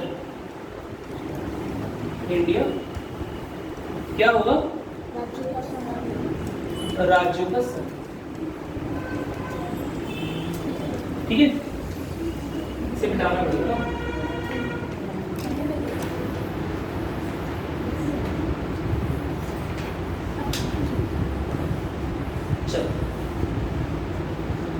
अनुच्छेद 1 के पहले उपबंध से हम निकाल सकते हैं 2 महत्वपूर्ण सूचनाएं। पहली महत्वपूर्ण सूचना यह है कि संविधान सभा में भारत के नाम को लेकर, है ना, एक मत लोग नहीं। क्या मेरी बात क्लियर है? है ना? संविधान सभा में भारत के नाम को लेकर लोग एक मत नहीं थे। कोई कह रहे थे इसके नाम को इंडिया रख दो, और कोई कह रहे थे इसके नाम को भारत रख दो। मेरी बात सुनाई? इसी वजह से यह देखते हुए कि लगभग लोग बराबर डिवाइड है, 80-20 का रेशियो नहीं था ये लोग, है ना। लगभग 50% ऐसे लोग थे जो कहते हैं भारत के साथ इंडिया भी होना चाहिए, क्योंकि इंडिया शब्द वह है जो कि विश्व के अनेक देशों में हमारे लिए उपयोग किया जाता है। मेरी बात समझ आ रही है? तो वह प्रचलित शब्द है ना। लोग हमें भारत के नाम से नहीं, लोग हमें इंडिया के नाम से आते हैं बाहर विदेशों में। पहली इंपॉर्टेंट बात। दूसरी बात, अगर हम अपने देश के नाम तक के लिए अगर दूसरी भाषा पर निर्भर है तो यह कितने शर्म की बात है। इसका मतलब हमारे देश में, है ना, अपने नाम तक का हमारा अपना नहीं है, हमारी भाषा का अपना नाम नहीं। अरे बोलो, मेरी बात समझ आई? तो दूसरा गुट ये था। तो दोनों की बातों को समझते हुए हमने क्या बोला कि हम दोनों चीज लिख रहे हैं। हम लिख रहे हैं India that is Bharat English में, हिंदी में लिख रहे हैं भारत अर्थात इंडिया। समझ में आ गया? तो हमने दोनों शब्द लिख लिए, भारत और इंडिया अपने संविधान में। कोई दिक्कत तो नहीं है ना? हिंदी वाले ट्रांसलेशन में केवल भारत लिखा हुआ है, इंग्लिश वाले ट्रांसलेशन में इंडिया दैट इज भारत लिखा हुआ है। क्या मेरी बात क्लियर है? मैंने तुम्हें अर्थात इंडिया इसलिए लिखवा दी ताकि तुम जानो कि भारत के असल में 2 ही नाम संवैधानिक। क्या मेरी बात क्लियर है? सबसे इंपॉर्टेंट, अगर मुझे पेपर बनाना हो, ठीक है, तो यहीं से इतने सारे प्रश्न बना दूंगा, कुछ कहने को नहीं। और 90% लोग गलत करते हैं। भारत है देश, राष्ट्र, राज्य, नन ऑफ दीज। क्या है? राज्य हाँ देख रहे हो, ये ऐसे यूपीएससी क्वेश्चन उठाता है, एकदम बेसिक उठाता है, तुम पढ़ते पता नहीं क्या क्या नीति का पता नहीं क्या पढ़ रहे हो, फंड कितना जाएगा, ऐसे क्वेश्चन है बेसिक पूछते हैं राज्य क्या है, सरकार क्या है ना, एकदम बेसिक उठाता है और उसमें आधे लोग गलत करते। एकदम साफ साफ लिखा हुआ है भारत संवैधानिक उसकी जो पहचान है वो क्या है, राज्यों का संघ। भारत एक राज्य नहीं है, भारत राज्यों का संघ है। भारत को देश, भारत को राष्ट्र, भारत को राज्य संवैधानिक तौर पे नहीं माना। मेरी बात नहीं, हिंदी किताबों में जितना भी बोलते रहो भारत देश है, भारतीय है, संविधान के अनुसार भारत क्या है, राज्यों का संघ। हर बात को समझो, शब्दशः पढ़ो, ध्यान दो। मेरी बात समझ में, कंसंट्रेशन बढ़ाओ कि अगर किसी खास शब्द का चुनाव किया गया है तो क्या उन्हें राष्ट्र लिखना नहीं आता था, आता रहा होगा ना, क्यों नहीं लिखा उन्होंने भारत को राष्ट्र कहीं पर। मेरी बात समझ में, वो यह बताने की कोशिश कर रहे हैं कि भारत राष्ट्र है, लेकिन इसका मतलब यह नहीं है कि अलग अलग राज्यों की यहाँ कोई वैल्यू ही नहीं है, कोई महत्व ही नहीं है। मेरी बात समझ में, अलग अलग राज्यों में अलग अलग जो भी कानून प्रशासन जो भी है उनके है ना, जो भी उनका लेजिस्लेचर, जो भी उनकी विधायिका है, उसका भी अपना महत्व है। तो भारत देश नहीं, राष्ट्र नहीं, क्या है, राज्यों का संघ। इसी बात को लेकर बहुत बहसें होती है, आज तक बहस होती है पार्लियामेंट में। मेरी बात सुन नहीं, सेंट्रल गवर्नमेंट ने कुछ लाया, ठीक है, सेंट्रल गवर्नमेंट ने कोई प्रोविजन लाया जिसमें ऐसा लग रहा है कि राष्ट्र की शक्ति बढ़ाई जा रही है, राज्यों की बातों को इग्नोर किया जाता है। उसी समय नेता प्रतिपक्ष उठ के बोलते हैं, है ना, क्या बोलते हैं, सभापति महोदय, है ना, आपसे एक निवेदन करना है कि इन्हें याद दिलाइए कि भारत राष्ट्र नहीं, भारत राज्यों का संघ। मेरी बात सुनिए, भारत राष्ट्र नहीं, भारत राज्यों का संघ है, यानी कि राज्यों के अपने अधिकार, उनके अपनी विधायिका और उनके अपनी शक्तियों को संरक्षित करने का भी जिम्मेदारी भी राज्य के ऊपर है। केंद्र के ऊपर भी जिम्मेदारी है कि राज्य की शक्ति का हरण ना हो। हालांकि हरण करेगा कौन, खुद केंद्र करेगा, समझ लो ना, लेकिन केंद्र के ऊपर ही जिम्मेदारी है कि राज्य कभी शक्ति विहीन फील ना करे, क्योंकि भारत क्या बोल रहा है खुद को, राज्यों का संघ। नहीं समझे बात, समझ गए ना। इंग्लिश में राज्यों का संघ लिखते हुए कंफ्यूजन क्रिएट हो गई कि क्या लिखें। क्या मेरी बात क्लियर है? क्योंकि संघ फेडरेशन को भी बोलते हैं, लेकिन अब इसके लिए एक नया शब्द इजाद कर लिया गया है जिसे हम बोल रहे हैं पारिसंघ। क्या मेरी बात क्लियर है? और संघ यूनियन को ही बोलते हैं। तो कौन सा शब्द चूज किया गया? यूनियन बताया मैंने, है ना। यूनियन का चूज क्यों किया गया? यूनियन क्यों लिखा गया? जब बी आर अम्बेडकर से पूछा गया तो उन्होंने बोला बहुत सोच समझ के हमने भारत को फेडरेशन नहीं लिखा है, यूनियन लिखा है ना। उसका कारण क्या है? बहुत सिंपल सा, कि भारत में जो ये लोग हैं ये पहले से ही एक थे। क्या मेरी बात क्लियर है? भारत का निर्माण अलग अलग राज्यों के मध्य समझौते की वजह से नहीं हुआ है, भारत पहले से ही था। यह बात सही है कि हमने कुछ राज्यों से या कुछ देशी रियासतों से विलय पत्र पे साइन करवाया, मेरी बात समझ, लेकिन वहां के लोग पहले से ही भारत का हिस्सा थे। क्या मेरी बात क्लियर है? वह भारतीय स्वाधीनता आंदोलन में पार्टिसिपेट किए। समझ में आ रहा है? इसकी एक अलग कहानी है, इसकी कभी कहानी सुनाऊंगा, इसकी बहुत इंपॉर्टेंट कहानी है। जब कांग्रेस, समझ रहे हो ना, जब कांग्रेस का निर्माण हुआ सन 1885 में, तो उसकी मांग, उसका ऑब्जेक्टिव महज इतना सा था कि हमें काउंसिल में कुछ सीट्स मिले। ठीक है, जो काउंसिल का इलेक्शन होता है उसमें भारतीयों का प्रतिनिधित्व, भारत के लोग ही भारत के लिए नियम कानून लेते। क्या मेरी बात क्लियर है? 1905-1906 में जाकर पहली बार कांग्रेस ने यह बात मंच से बोली कि स्वराज हमारा ध्येय है। लेकिन फिर भी स्वराज होगा क्या? स्वराज किसे बोलेंगे? स्वराज का एग्जैक्टली क्या मतलब हुआ? क्या लेजिस्लेशन समझ रहा हूँ, विधायिका, कार्यपालिका, न्यायपालिका में तीनों में भारतीय सदस्य हो? क्या एक भी ब्रिटिश अधिकारी ना हो? है ना? क्या ब्रिटिश तंत्र को भी हटा देंगे, पुराना कोई तंत्र ले आएंगे जो अशोक के गुप्त साम्राज्य अकबर के समय चल रहा था? क्या मेरी बात क्लियर है?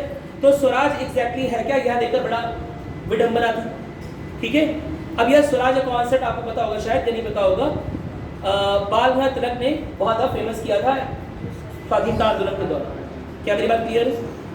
स्वाधीनता आंदोलन के दौरान बाल गंगाधर तिलक ने इस स्वराज के टर्म को बार बार बहुत फेमस किया था। उनका एक डायलॉग भी वो याद होगा तुम लोगों को, स्वराज मेरा जन्म सिद्ध अधिकार है। क्या मेरी बात क्लियर है? तो ये स्वराज शब्द जब फेमस हुआ तब लोगों की भावना पहली बार जागी कि हमें यार स्वराज चाहिए, हमें केवल सीट नहीं चाहिए, हमें स्वराज चाहिए। लेकिन अभी भी स्वराज की डिफिनेशन क्लियर नहीं थी। फिलहाल कांग्रेस ने दिसंबर 1929 में अधिवेशन में, है ना, लाहौर अधिवेशन में पूर्ण स्वराज को ही कांग्रेस का अंतिम लक्ष्य मान लिया कि देश में पूर्ण स्वराज आना चाहिए, यही हमारा अंतिम लक्ष्य है। उसके पहले 1885 से बनी हुई कांग्रेस है, लेकिन उनका कोई अंतिम लक्ष्य नहीं। पहली बार 1885 से बनी हुई 1930, कितने साल हो गए, 45 साल बाद कोई ग्रुप खोल लिया, पता ही नहीं कि क्या कर रहा है उस ग्रुप का, समझ रहे हो ना, या उसके लक्ष्य बदल रहे हैं लगातार, केंद्रित ही नहीं है कि क्या लक्ष्य है एग्जैक्टली, या ग्रुप कब बंद कर दोगे, तुम अपने आप को कब सफल मान लोगे, समझ रहे हो ना, कोई लक्ष्य होना चाहिए ना। अरे बोलो, मेरी बात, कोई लक्ष्य नहीं था।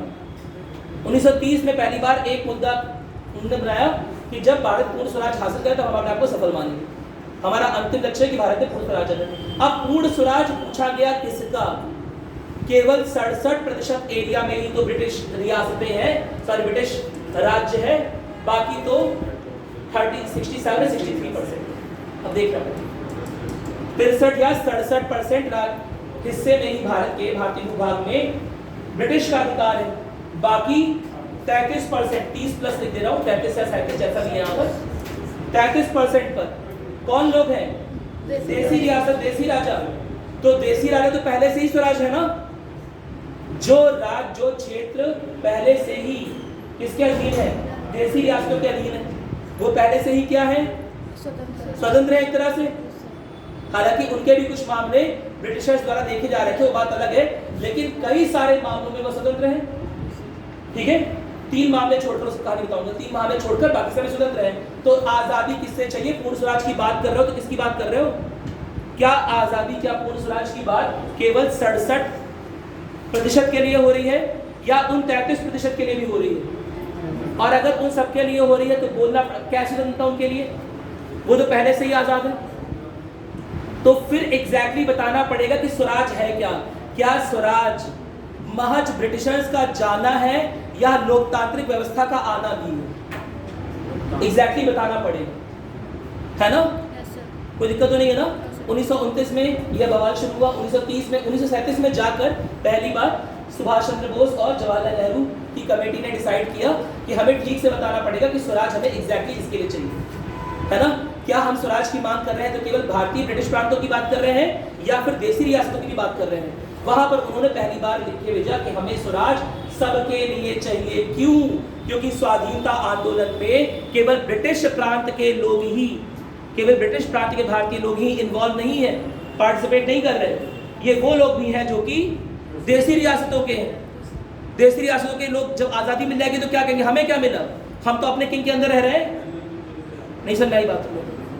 अरे उनके लिए कैसी भाई तुम बोलो स्वराज है, स्वराज है, ब्रिटिशर्स चले गए, स्वराज आ गया, मुश्किल है ना। कि पहले बताना पड़ेगा स्वराज एग्जैक्टली है क्या। क्या मेरी बात क्लियर है? और सब नेताओं के अलग अलग स्वराज बताया था ना एक बार शायद, सब नेताओं के अलग अलग स्वराज। गांधी जी का स्वराज एकदम अलग सबसे। गांधी जी का स्वराज क्या है? मन में हिंसा ना हो, मन में पाप ना हो। समझ आ रहा नहीं तू? समझ आ रहा है? मन में पाप ना हो, चोरी ना हो मन में, द्वेष ना हो मन में, लालच ना हो मन में। भैया ऐसे तो स्वराज मेरा नहीं आया आज तक। समझ आ रहा है? ठीक है, किसी भी तरह से छुआछूत प्रैक्टिस ना करें, धार्मिक हिंसा ना हो, नहीं होनी चाहिए, लोग एक तरह से जिए। समझ रहे हो ना? लोग अच्छा व्यवहार रखें अपने पड़ोसियों से, अपने देश के बारे में सोचें। इस चीज को वो स्वराज बोलते थे। बताओ ऐसा स्वराज आया? उनका वाला स्वराज तो अलग एकदम, फिलोसफर, दार्शनिक, है ना। तो एग्जैक्टली स्वराज की परिभाषा क्या है यही तय नहीं था, यही बहुत दिन बाद तय हुआ, बहुत समय बाद तय हुआ। क्या मेरी बात समझ आ रही है? नहीं बात समझ आई? तो देश असल में एक कैसे हुआ, यही पूरी कहानी से, है ना।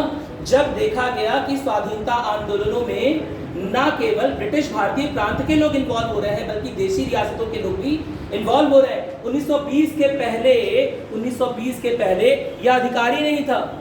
कांग्रेस ने साफ साफ मना कर रखा था कि देशी रियासत में अगर आप किसी तरह का आंदोलन चला रहे हैं तो आप हमारा नाम लेके ना चलाइए, हम इन देशी रियासतों से निपटने नहीं आएंगे। साफ साफ बोल रखा था 1920 तक कांग्रेस ने। 1920 के बाद कांग्रेस ने अपनी सदस्यता को देसी रियासतों के लोगों के लिए खोला। 33% लोग, समझ रहे हो ना, 33% क्षेत्र के लोग तो कमी है, लेकिन 33% क्षेत्र के लोग। क्या मेरी बात समझ आ रही है? ठीक है, उन्हें सदस्यता तक नहीं मिल रही थी। स्वराज आंदोलन चलाने को कहते हैं हमारे झंडे का इस्तेमाल मत करिए, क्योंकि आप देसी रियासतों से हमारा बैर करा देंगे, है ना। अभी हमसे इनकी मित्रता है, हो सकता है ये हमारे जो बड़ा हमारा ध्येय है कि ब्रिटिश को से भगाना है, उसमें ये हमारी हेल्प करते। लेकिन अगर आपके यहाँ मूवमेंट चलेगा, आपके यहाँ आंदोलन चलेगा, तो यह राजा क्या हमारी हेल्प करेंगे? नहीं करेंगे। क्या मेरी बात क्लियर है? ये आगे चलकर 1937-38 का समय लग गया यह जानने के लिए कि स्वराज चाहिए किसे, वह कौन लोग होंगे। मेरी बात में, और यह तय तब हुआ जब बहुत बड़ी संख्या में इस 33% वाले जनसंख्या क्षेत्रों में भी लोग बहुत सारे इन्वॉल्व होने लगे, पार्टिसिपेट करने लगे। किसमें? स्वाधीनता आंदोलन में। नहीं समझे बात?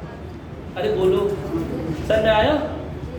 ठीक है, इसी को B.R. अम्बेडकर ने क्या बोला कि कुछ अदृश्य धागे, यही बात नेहरू ने भी कही थी, यही बात अम्बेडकर जी की भी यही राय थी कि कुछ अदृश्य धागे हैं जो इन भारतीयों को एक करते हैं, जो इन भारतीयों को एक सूत्र में पिरोते हैं। क्या मेरी बात क्लियर है? और क्योंकि ये भारतीय पहले से ही एक फील करते हैं, इसीलिए इन्हें परिसंघ बोलना सही नहीं है, इन्हें यूनियन बनाना सही। क्या मेरी बात क्लियर है? दूसरी बात, जैसा मैंने बताया था, अंग्रेजों ने जाते जाते डिवाइड कर दिया, हमें पता ही होगा कहानी, है ना। तो वो डिवीजन की टेंडेंसी, डिवीजन की, समझ रहे हो ना, इच्छा और बलवती ना हो, क्योंकि उस समय बहुत सारे ऐसे देसी रियासत थी जो कि कंफ्यूजन में थी और भारतीय संघ का हिस्सा बनने में आनाकानी कर रही थी, कुछ तो बनना नहीं चाहती थी। जूनागढ़, हैदराबाद, समझ रहे हो ना, ये तो बनना ही नहीं चाहते थे। बहुत मजो, मैं बोलता हूँ बहुत मजो, भोपाल, हैदराबाद, त्रावणकोर, मणिपुर, जोधपुर, समझ रहे हो ना? नहीं समझे? भोपाल, हैदराबाद, ठीक है, त्रावणकोर, मणिपुर और जोधपुर, बहुत मजो। ये वो राज्य थे, ये वो देसी राजनीति थी, है ना, जो कि ठीक मतलब आनाकानी कर रही जुड़ने में, लेकिन इंडिपेंडेंस के पहले यानी स्वाधीनता के पहले भारत में जुड़ गई, अंतरराष्ट्र जुड़ गई, कोई दिक्कत तो नहीं है। समझ आई मेरी बात? ऐसे कुछ और भी था, मुझे याद नहीं आ रहा, ऐसे हैदराबाद के अलावा कुछ, ठीक है। आज़ादी के बाद हैदराबाद, जूनागढ़ और जम्मू कश्मीर भी जुड़ गए, ठीक है। आज़ादी के बाद हैदराबाद, जूनागढ़ और जम्मू कश्मीर भी जुड़ गए। अब बताओ, अगर इन्हें जोड़ने के लिए अगर हमने आर्मी का इस्तेमाल किया होता, बल का इस्तेमाल किया होता, तो क्या यह एक लोकतांत्रिक तरीका माना जाता? नहीं माना जाता। मेरी बात समझ में? वहां के लोग पहले से ही आंदोलन कर रहे थे, कुछ मूवमेंट में इन्वॉल्व थे, ठीक है। अंततः जब वहां से राजशाही खत्म हुई, जब वहां से नवाबशाही खत्म हुई, उसके बाद हमने वहां पर रेफरेंडम यानी कि जनमत संग्रह करवाया, वहां के लोग का विचार जमा और वह लोग एग्री थे। जम्मू कश्मीर में ऐसा नहीं हुआ, बाकी हर जगह वह लोग एग्री थे कि वो भारत का भाग बनेंगे। क्या मेरी बात क्लियर है?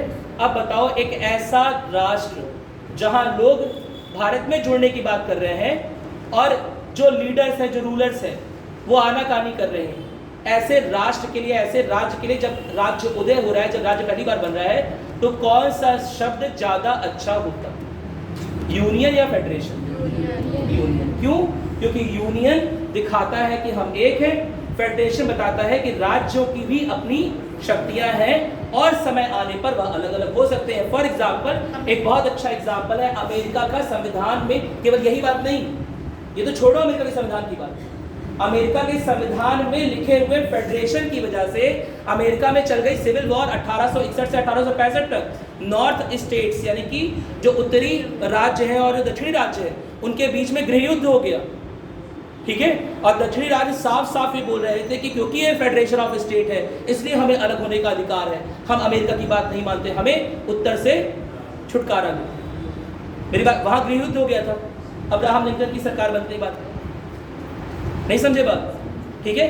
हमारे यहाँ इस तरह का गृह युद्ध या हमारे यहाँ की इस तरह की संवैधानिक गलती नहीं की गई। कोई भी राज्य नहीं चाहता है, तुम्हें क्या लगता है अमेरिका चाहता है कि दे देगा? क्या अमेरिका की सरकार चाहती है उसके राज्य टूट के चले जाएं? हैं? क्या अमेरिका के राज्य के लोग अपने राज्य से, अपनी अमेरिकी सरकार से क्या नाखुश नहीं होते हैं? क्या उनके मन में असंतोष नहीं होता होगा? होता होगा ना। वो भी हो सकता है कभी पृथकता की बात करते हो, करते हैं फ्लोरिडा के लोग कई बार, कुछ एक सेक्शन ऑफ सोसाइटी है वो अलग होने की बात करती है। क्या मेरी बात, अमेरिका में भी ऐसा है पृथकता का सिद्धांत। लेकिन अमेरिकी संवैधानिक गलती बोल लो या जो भी बोल लो, अमेरिका के संविधान भी उसी बात को बोलता है कि फेडरेशन है यानी कि राज्य पावरफुल है। नहीं समझे बात? और हमने उसी गलती को सुधारते हुए हमने क्या बोला, अमेरिका के संविधान में लिखा है कि फेडरेशन है, लेकिन इसका मतलब यह नहीं है कि अमेरिका की सरकार कभी भी चाहेगी, अमेरिका की जो फेडरल गवर्नमेंट है, संघीय सरकार है, वह कभी भी चाहेगी कि कोई राज्य टूट के अलग हो जाए। नहीं चाहेगी। क्या मेरी बात क्लियर है? उन्होंने लिखा जरूर है फेडरेशन ऑफ स्टेट, लेकिन उनकी भी सरकार चाहती नहीं है कि अलग हो जाए कोई राज्य। तो हमने वही संवैधानिक गलती अपने संविधान में सुधार ली। हमने सीधे सीधे लिख दिया, है ना, इस भूल में मत रहो कि हम चाहते भी नहीं, हमने संविधान में ही लिख दिया कि यूनियन ऑफ स्टेट यानी कि किसी भी प्रकार से अलग नहीं हो सकते। क्या मेरी बात क्लियर है? मेरी बात सुनाई? वह राज्यों के पास अधिकार है अलग होने का, सरकार नहीं चाहती, संघीय सरकार, है ना। एक बार अलग होने की कोशिश की थी राज्यों ने, दक्षिण राज्यों ने अलग होने की कोशिश की थी। अंततः अब्राहम लिंकन ने कहा कि हमारी प्रायोरिटी ये है कि एकता बनी रहे, अखंडता बनी रहे, हमारी प्रायोरिटी है। भले ही लॉज कुछ इधर उधर करने पड़े, भले ही स्लेवरी को बैन करने से हम रुक जाएं। स्लेवरी समझ रहे हो ना?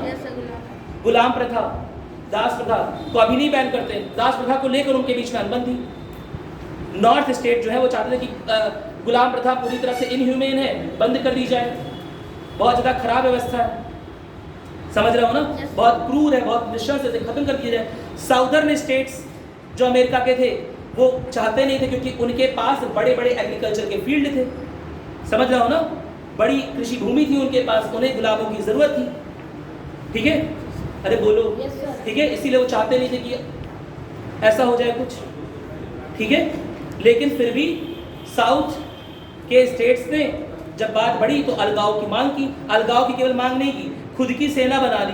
केवल खुद की सेना नहीं बनाई, खुद का राष्ट्रपति भी घोषित कर लिया और 4 साल एक तरह से आज़ाद रहे। और अंततः अमेरिका को अपनी गलती रियलाइज हुई, उसने भी यही कहा कि अखंडता जरूरी है। हाँ, गलती से लिखे संविधान में, ऐसे नहीं कि हम अखंड होना चाहते, हम भी चाहते हैं अखंडित रहे। क्या मेरी बात क्लियर है? तो जब लक्ष्मीकांत में पढ़ोगे, है ना, यह पढ़ते हुए पढ़ोगे ना कि अमेरिका में राज्य अलग अलग हो सकते हैं, ऐसा नहीं है। अमेरिका भी संघीय इतना शक्तिशाली है कि वह राज्यों को अलग नहीं होने देना चाहता, लेकिन वही संविधान में उसे अधिकार भी है, राज्यों के पास अधिकार है। सही बात तो ये, मेरी बात में अलग नहीं होने देना चाहता, ये बात अलग है, लेकिन संविधान के तहत अधिकार है। संविधान के पहले अनुच्छेद के अनुसार उन्हें अधिकार है, राज्यों के पास पर्याप्त शक्तियां हैं। क्या मेरी बात क्लियर है? नहीं समझ पाए बात? हम संवैधानिक तौर पे ही नहीं चाहते थे, उसका कारण मैंने बता दिया कि देशी रियासतों के बहुत सारे राजा, है ना, देशी रियासतों के बहुत सारे राजा पहले से ही आनाकानी कर रहे थे। अगर उन्हें एक बार मौका मिल जाता भारत से अलग होने का तो हो सकता है अलग ही रहते, अपनी कुछ सेना, अपने कुछ लॉयल वफादार लोगों को साथ लेकर। क्या मेरी बात क्लियर है? अरे जूनागढ़ के नवाब ने ओपनली बोल दिया था, हम भारत का हिस्सा नहीं, हम पाकिस्तान का हिस्सा नहीं। भौगोलिक रूप से जूनागढ़ कहाँ पर है? भारत के अंदर, है ना, भौगोलिक रूप से कहाँ पर है? भारत के अंदर। और बोल रहा था नहीं, हम पाकिस्तान का हिस्सा है। और बड़ी बात तो मैंने तुम्हें जो पहले दिन बताई थी कि बड़ी बात क्या थी, लैप्स ऑफ पैरामाउंसी बताया था तुम लोग को, बताया था कि वो पैरामाउंसी खत्म हो जाएगी। लैप्स पहले दिन बताया था, जब वो एक्ट करवाए थे बताया था मैंने, तुम लोग याद करो कि अंग्रेजी सरकार ने ये कहा था क्योंकि हम जा रहे हैं तो हमने समझौते देशी रियासतों से कर रखे हैं, वह सारे समझौते खत्म हो जाएंगे, यानी कि देशी रियासतें दोबारा से संप्रभु हो जाएंगी, यानी कि कोई उन पर दबाव नहीं रहेगा कि वो पाकिस्तान या हिंदुस्तान को ज्वाइन करें। क्या मेरी बात क्लियर है? उन्हें पूर्ण स्वतंत्रता, अपना अलग राष्ट्र बनाने का पूर्ण अधिकार। सर उनके सामने 3 शर्त रखा गया था ना, या फिर आप पाकिस्तान में मिल जाओ, या फिर भारत में, या फिर स्वतंत्र रह जाओ। तो ये कोई शर्त है? जितना ऑप्शन होता उतना ऑप्शन दे दिया गया था, समझ रहे हो ना। अब ये थोड़ा बोलेगा कि अमेरिका में जुड़ जाओ, मंगल ग्रह, ये समझ रहे हो ना मेरी बात? यही बात, 3 ही ऑप्शन थे उनके पास, या तो पाकिस्तान, या तो भारत, या तो अपना स्वतंत्र। ठीक है, यही 3 ऑप्शन बता दिए गए थे। समझ में? क्या मेरी बात समझ में आ गई? तो उस समय के तात्कालिक हालत, मतलब जो भी समझ लो ना, जो भी इस समय के हालात थे उसे देखते हुए संविधान सभा के अध्यक्षों ने, संविधान सभा के प्रारूप समिति के लोगों ने और संविधान सभा के मेंबर्स ने डिसाइड किया कि क्या लिखना ज़्यादा सही है, यूनियन लिखना सही है, ताकि लोगों को एक मानसिक संदेश मिल जाए, है ना, जो अलग अलग होने का सपना देख रहे हैं, जो ये राजकुमार अपने पिता की बात नहीं सुन रहे हैं और अलग होने का सपना देख रहे हैं, सोचते हैं संप्रभु बन जाए, उनकी आंखें खुल जाए कि अब एक बार विलय पत्र साइन हो चुका है तो भारत के संविधान किसी को भी नहीं, ना केंद्र को ना प्रेसिडेंट को, किसी को भी भारत से अलग होने की सुविधा प्रदान नहीं कर। बहुत सिंपल सी बात, क्या मेरी बात क्लियर है? तो यह बताने के लिए कि भारत में इनकमिंग है, आउटगोइंग नहीं है, क्या बोल दिया गया? Union of. समझ गए मेरी बात? सही नहीं समझ पाए? समझ गए? बस यही बात नोट कर ली, नोट कर लो, समझ तो आगे, बस नोट नहीं कर रहा। देखो जल्दी लिखो, आज ही खत्म करवाना चाहिए। देखो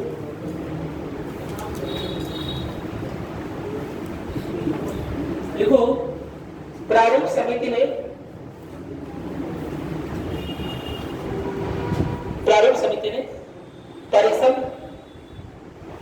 परिसंघ के स्थान पर, परिसंघ ब्रैकेट में फेडरेशन लिख लेना, फेडरेशन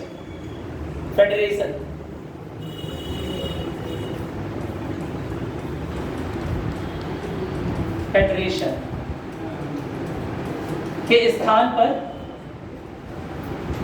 संघ ब्रैकेट में यूनियन शब्द के स्थान पर संघ ब्रैकेट में यूनियन शब्द को वरीयता दी,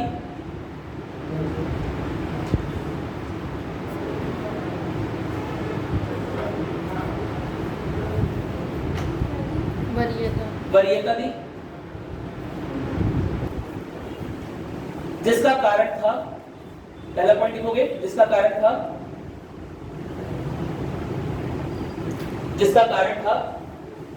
पहला पॉइंट, भारतीय संघ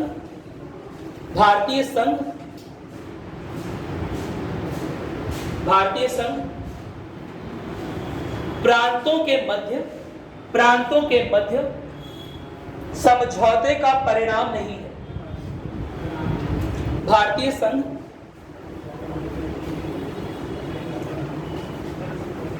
प्रांतों के मध्य समझौते का परिणाम नहीं है। समझ आ गया? हमने ये बोला कि अलग अलग प्रांत जुड़कर भारतीय राष्ट्र का निर्माण नहीं कर रहे। भारत के राज्य का जो संघ बन रहा है वो असल में अलग अलग राज्यों के जुड़ने से नहीं बन रहा है, यह सब पहले से ही एक हिस्सा। क्या मेरी बात क्लियर है? देखो कितनी कॉन्ट्राडिक्टरी बात लिखी हुई है, कितनी विरोधाभास वाली बात लिखी हुई है। एक और तो बोल भी नहीं रहा है राष्ट्र है, एक और तो बोल रहा है राज्यों का संघ है। समझ रहे हो ना? एक और तो पहले से ही बोल रहा है राज्यों का संघ है, या तो सीधे से बोलता राष्ट्र है, और दूसरी ओर ये भी बोल रहा है कि यूनियन है। मेरी बात समझ में नहीं समझे? बात समझ रहे हो ना? इस अनुच्छेद के इस उपबंध से हमें तीन चीजें बता देती हैं। पहली चीज, भारत और इंडिया को लेकर एक मत नहीं थे तो दो शब्दों का चुनाव किया। दूसरी चीज क्या लिख के चलते हैं कि संघ और परिसंघ में संघ शब्द का चुनाव किया। तीसरी और इंपॉर्टेंट चीज, राज्यों का संघ सीधे सीधे बोल रहे हैं, यानी कि राज्य भी अपने स्तर पे महत्वपूर्ण है, लेकिन इतने महत्वपूर्ण नहीं है कि कल को देश को तबाह कर देंगे, देश को अलग अलग कर देंगे। मेरी बात समझ में? सीधे रूप से राष्ट्र नहीं बोला। क्यों? क्योंकि प्रांतों के अंदर ऐसा ना हो जाए, प्रांतों को ये ना लगे कि हम पर एकता थोपी जा रही है, हमें जबरदस्ती एक करके बैठाया जा रहा है। मेरी बात समझ में? प्रांतों में भाई किसी को जबरदस्ती किसी के साथ बैठाओ तो अगर बैठना भी चाहेगा तो अलग होना चाहेगा। क्या हमें जबरदस्ती को बैठा दिया? अगर हमें अच्छा लगे तो बैठेंगे। क्या मेरी बात समझ में? नहीं समझे बात? अरे बोलो, ठीक है। तो राज्यों का संघ भी लिखा है, और समझ लो राज्यों वाली बात भी लिखा है और संघ वाली बात भी लिखा है। राष्ट्र नहीं लिखा हुआ है, सीधे सीधे राष्ट्र नहीं लिखा। क्यों? राज्यों का क्यों लिखा? ताकि राज्य भी अपना महत्व समझे। संघ क्यों लिखा? ताकि एक, है ना, मानसिक संदेश प्रेषित हो जाए कि भारत हमेशा अविनाशी रहेगा, भारत को डिस्ट्रॉय या भारत को पृथक नहीं कर सकता। क्या मेरी बात क्लियर है? कोई दिक्कत तो नहीं है ना? तीन बातें छुपी समझ में आ गया? ठीक है, पहला पॉइंट लिख लिया, दूसरा पॉइंट लिखो। कोई भी राज्य या राज्यों का समूह, कोई भी राज्य या राज्यों का समूह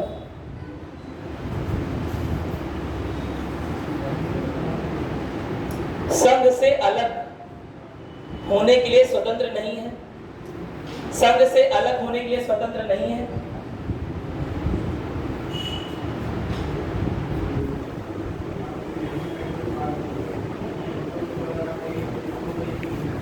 संघ से अलग स्वतंत्र होने के लिए नहीं है, अलग होने के लिए स्वतंत्र नहीं है, सॉरी लिख लिया।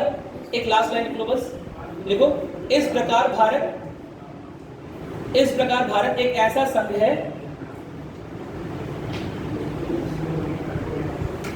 जो विभक्त नहीं हो सकता, जो विभक्त नहीं हो सकता,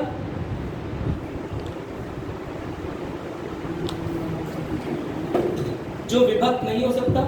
हालांकि प्रशासनिक सुविधा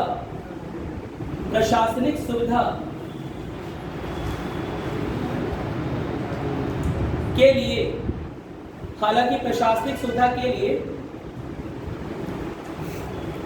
देश को विभिन्न राज्यों में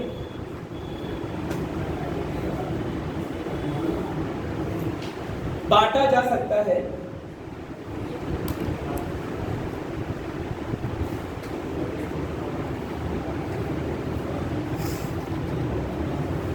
बांटा जा सकता है, फिर भी भारत के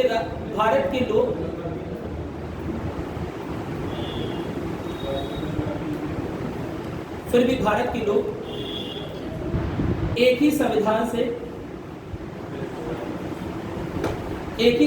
से अपने अधिकारों को ग्रहण करते हैं, या एक ही संविधान से अपने अधिकार लेते हैं।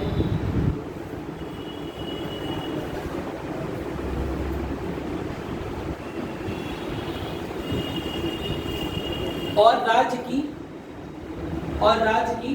एकल सत्ता में विश्वास रखते हैं,